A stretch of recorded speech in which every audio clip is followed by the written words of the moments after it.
What's up, nerd herd? It's Brittany here, the young adult librarian at the Boyle County Public Library. My name is Brittany, but you can call me B.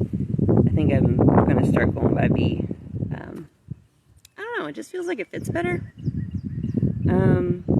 So, yeah. Today, we are outside in the nature. Hello, tree. I hope that you can hear me okay. The wind is kind of blowing, so I hope that it's not like, keeping me from hearing things. But anyway, hello. Today is Nerd Herd, and you might be thinking, well, what is a nerd herd? And mostly it's just like it's a fun name for a book club. And I know some of you might be like, ew, boring, a book club. But hear me out, okay? Hear me out. I want us to explore being outside more. Personally, especially right now with the pandemic, I can stay inside pretty much all day. And I find that when I go outside and experience things that are living, like a tree, like grass, like bugs. Spider just crawled across my notebook. It helps me to feel more connected, more around, more alive even. And I feel like now in our history, it is an important time to feel connected and to make those connections and to support each other. It's been difficult for me lately to sit on the sidelines and not show up, not participate in life in the way that I should. So, with all that being said, Nerd Herd is an opportunity for us to get outside, hug a tree, and some bark, and enjoy our reading outside. So, this week I have been reading Stamped, Racism, Anti-Racism, and You. This is originally written by Ibram X. Kendi, who is a historian and a writer. And Jason Reynolds, you might recognize that name from things like Long Way Down.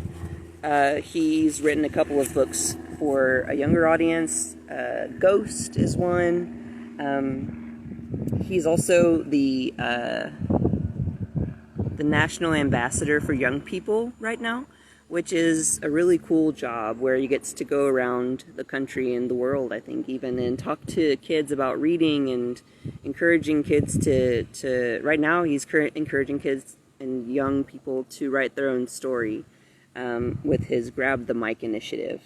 And so I listened to Jason Reynolds speak a couple of times, and he is super personable. I love hearing him talk, and beginning this book, Stamped, Jason, he rewrote the original to make it a little more accessible for a younger audience. So, as I've been reading this, I have been able to hear Jason almost in my ear, because I'm familiar with the way that he speaks, and it's been a really great experience so far. So let me tell you about what I've been reading. So in the beginning of Stamped, we learned that this is not a history book, which is good news, right? Because history can be kind of boring sometimes. It's not a history book, but there's history in it. Because you need to know where you've been to know where you're going. And the idea of being anti-racist requires us to know the history of racism. So we begin in the year 1415, way back when, where the authors identify the world's first racist. And, you know, Jason says, well, tell me who this is. You know, you guys are probably wondering, who is this first racist? Where'd he live? But he's dead. He's been dead for a long time. His name was Gomez Inez de Zurara. And basically he documented the slave trading of Prince Henry, who was a dude in Europe. So, yeah, Zurara is noted as the world's first racist. Something else that I want to mention before I get too much into this is that in the first few pages, the authors talk about some keywords, some action words, right, that are important to note. And so we are looking at, gotta find the right page here. We're looking at 3 different types of people in this book.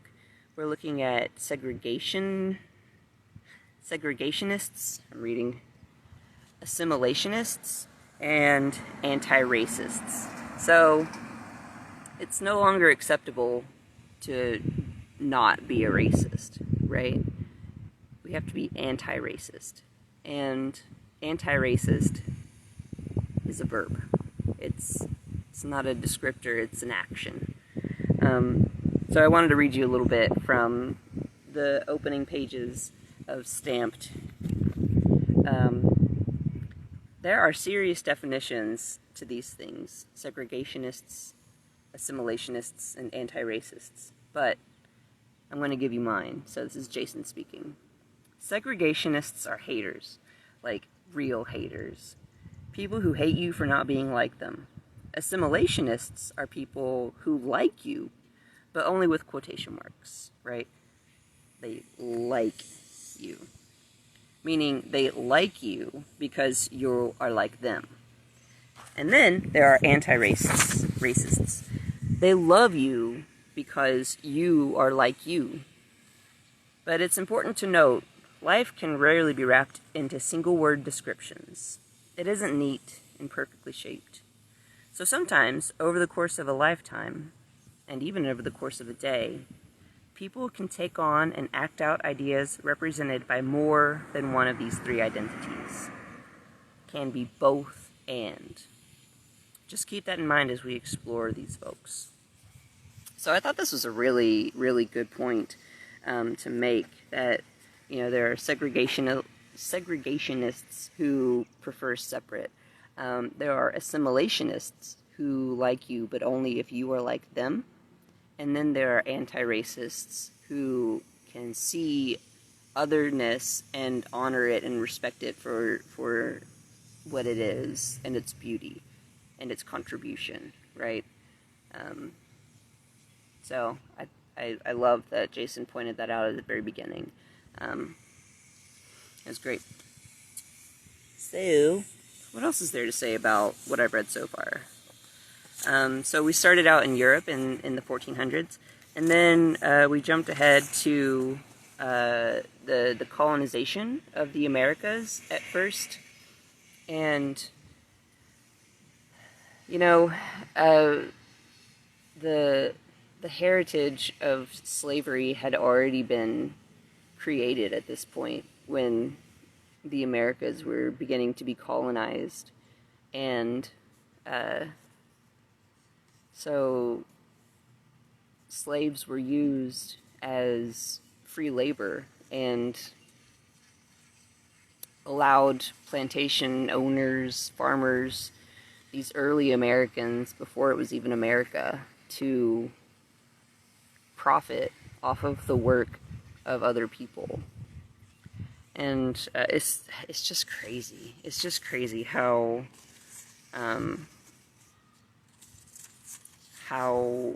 things were twisted to make it seem like some people were inferior to others.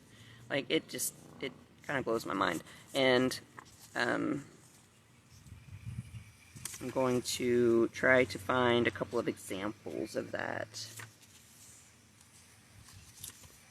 soon as I can find it.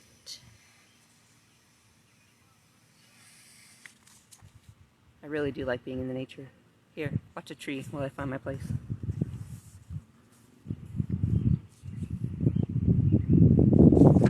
You know, one of the things that I really love about this book is that Jason really he writes it in such a way that it's understandable and it's easy to wrap your mind around.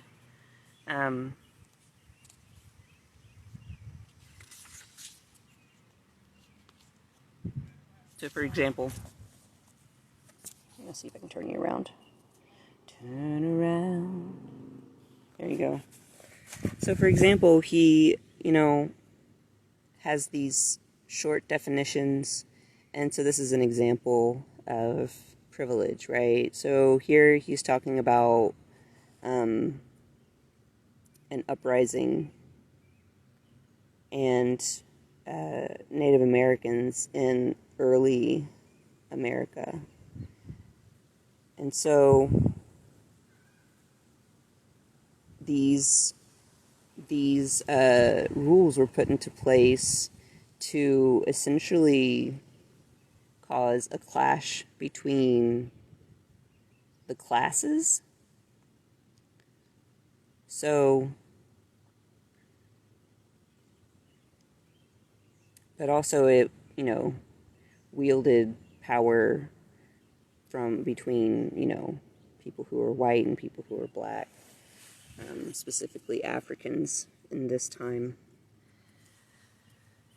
So, I don't want to ramble on too long. Just to say that, I've read the first roughly 25% of the book, and I am really enjoying it so far.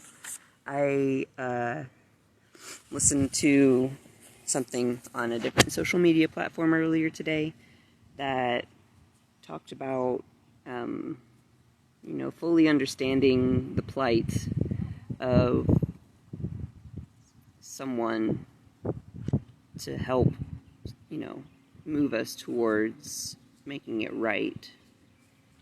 And so I am personally very excited to start reading this book and to complete this book as a first step of sorts to help me be fully informed about the things that are going on, fully informed about the past and the foundation that has led us to this point, so that I can be fully informed moving forward to continue to help everyone be on the same level, to promote equity and inclusion. And I didn't mean for this to become a sermon, but here we are. Yeah. So if you've watched this whole time, thank you. I'm glad you're part of the Nerd Herd. And, yeah. What are you reading? You should let me know. Do you have any good book suggestions that I should read? I'm open. I'm open to suggestions. I love reading about things that I don't know a lot about. And things that encourage me to think. I like thinking. So, yeah. Hit me up with your suggestions. And join me next Wednesday at 4 for Nerd Herd, where we will be outside in the nature talking more about what we're reading. Alright? I really want you to join me next time. So, Wednesday at 4. Be here, or I'll be sad. Okay, guys. You all take care. Wash your hands.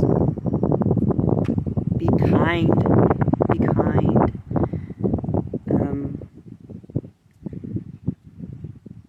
Be open. Be kind and be open. Wash your hands. Alright. I'm going to figure out how to end this. See you guys next week.